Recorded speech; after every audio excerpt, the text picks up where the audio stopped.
We've said it's not the person you hire, but it's the person you don't fire that destroys the business so often, right? Exactly, right. Hire slowly, fire quickly. Now, you, I know, had kind of like a test that when somebody has just joined you, if I remember correctly. Yep. Can you tell me what that test is? Sure. So let's get into systems. I'm going to give you one quick system. You got it. This is a system that involves people. Great. One of the most valuable things that I've ever done. Just used it recently with great success. Really, really helped me out. I call it the daily update. Right. You hire a new person, you sit them down on day one, and you say, Tony, we're going to be working together. Really excited about working with you. I'd like you to do one thing for me. At the end of every workday, I'd like you to send me a daily update. Send it to me by email. It should take you 5 minutes to do, 10 minutes max. If it takes you more than 5 to 10 minutes, you're doing something wrong. Right. In the daily update, I want you to tell me 3 things. Number 1, what I did today, results I got. Right. Number 2, problems or challenges that came up. Right. Number 3, questions that I have for you. Right. Okay, so what I did today, results I got, problems and challenges, questions. Right. If you will watch someone's daily updates every day for 30 days, you will learn so much about them that people who have known them for years don't even realize, because you will see the pattern. Right. Are they results driven? Are they activity driven? Do they even notice the difference in their life? Noticing whether or not they're really even asking any new questions, whether they're getting curious about things in any new way, shape, or form.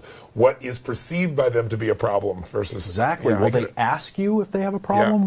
What's going on? And it's really great. Even more importantly, do they send it to you every day? That's the most basic test of all. Really? That's true. Okay? Because you're absolutely right. When you get to the end of the first 30 days, and you got 12 of them, or 6, or none. Exactly. There are a couple of scenarios. One is they sent it every day, but it's bad news. Yeah. One is they sent it every day and it's good news. Yeah. Another is they didn't send it every day and it's bad news. Another is they did it and it's good news, whatever. So there are kind of these options. If you've got someone that's performing, it actually doesn't matter whether they sent them every day or not, because they're a performer. Yeah. If they're a superstar and they didn't send the daily update every day, you can say, we're going to get you an assistant that's going to send your updates every day, okay? Right. Fine. Just tell them. And maybe you can coach them or whatever. Right. But if they're not performing and they're not sending daily updates, or they're not performing and sending daily, you'll see it.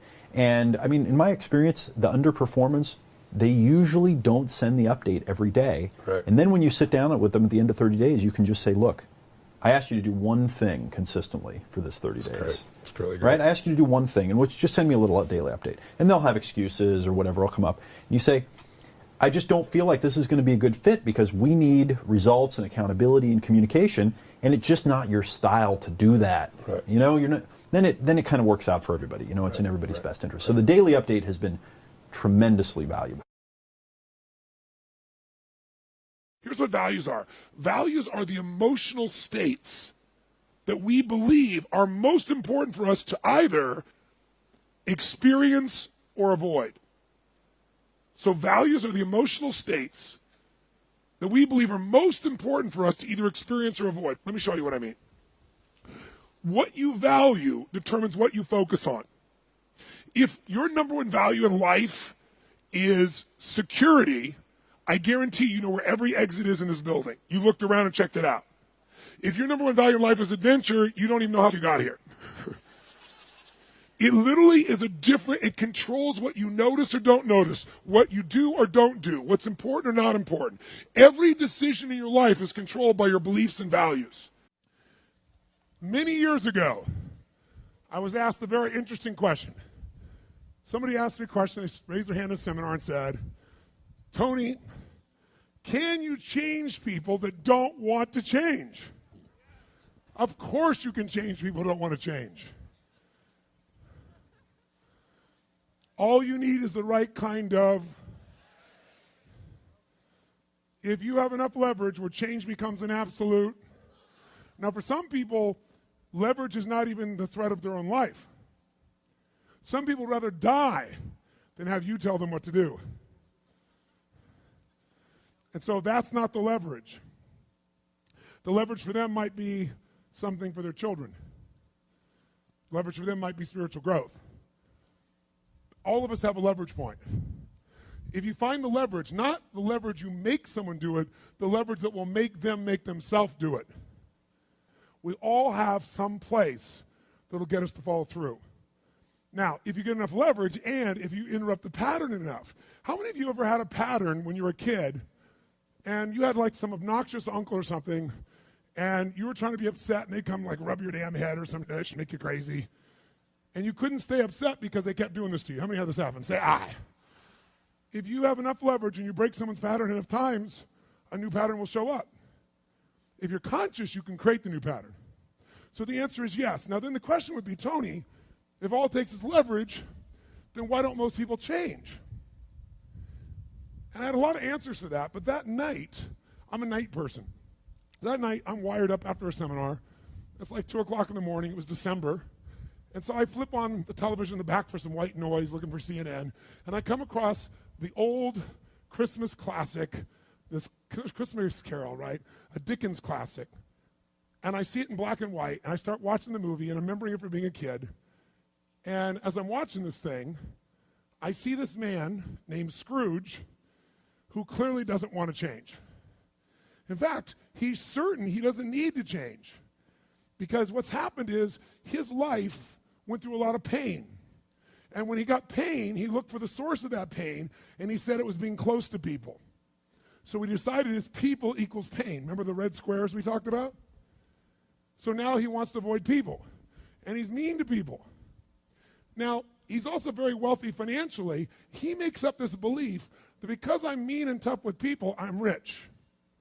The truth is he's financially rich. If you watch the movie, you read the story, when everybody else is gone, who's still working? He is. He's hardworking, he's thrifty, he's smart, he's intelligent, but he thinks he's rich because he's mean. So he doesn't want to lose being rich. He doesn't want to lose not being hurt.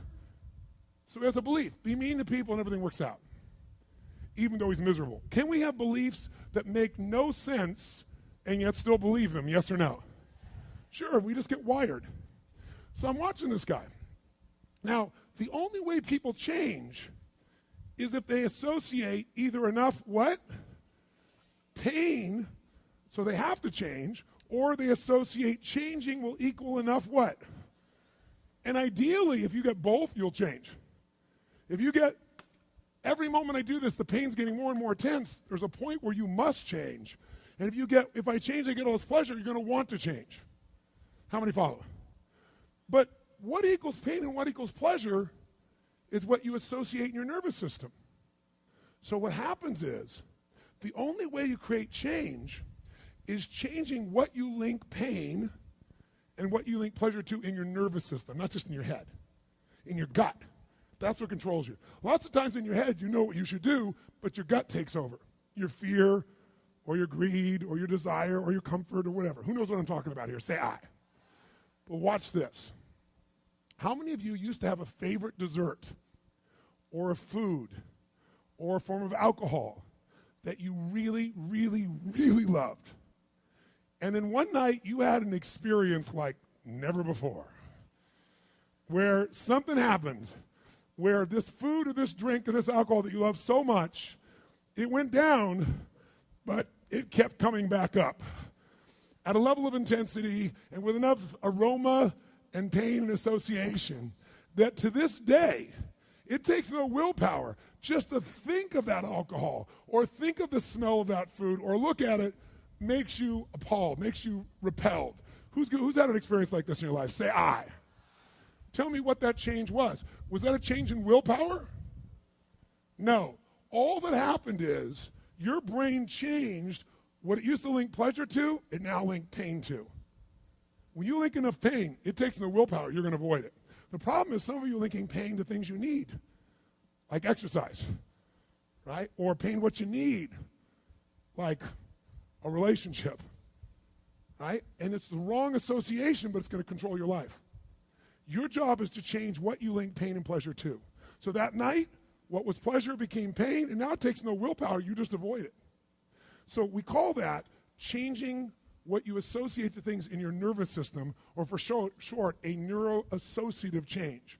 In other words, changing in your nervous system, what you associate pain and pleasure to. So, by the way, in this Christmas Carol story, does this man Scrooge change his life? Yes or no?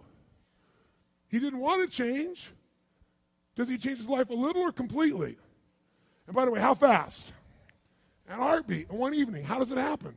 3 neuroassociative conditioning specialists show up at his house. Right? 3 ghosts show up, and what do? They get him to link a massive, unbearable amount of what? To all the things he did in the past around people. Then they go to everything he has in the present pain and everything in the future pain till there's so much there was nowhere to escape. Here's the other reason why people don't change. Because right now my relationship's in pain. But it was good in the past. So you escape having to change by remembering a good time. Or I might be coughing and having these problems with cigarettes right now, but you know what? George Burns lived to be 102. He smoked cigars, by the way, and he's 1 out of 10 billion people that pulled that off. But let's not confuse ourselves with ratios. So you make up what the future is. If your present is painful, you can escape to the past and get out of the pressure to change. How many follow this? Say I. Or you can escape to a future because no one knows what it is for sure and you can make it up. But if your brain links, it's been painful in the what? Past, in the, and it's even worse in the, you'll change like that. Who here has ever stayed in a relationship that you knew was not right for you? It wasn't right for you, it wasn't right for them. Who has ever stayed in a relationship way too long? Who's done this before? Raise your hand. Say I. It wasn't good for you, it wasn't good for them, yet you stayed. Why? Why? Because even though it's painful in the present, what'd you do? You said, it'll get better over there in the future. Who finally changed? Who here finally changed that? Say I. How'd you do it? Your brain went, it's painful now, it was painful in the past, it's going to be worse in the future, that's it. That's what I call a Dickens pattern. When you lock in pain in all those places, there's no place to escape, so you change. It's like if you put a wall here, and a wall here, and we close them in on you, amazingly, you'll move forward. That's what we're talking about, giving yourself leverage on yourself that way, not having someone else do it to you, you do it to yourself. That's when you got the power again. How many get it? Say I.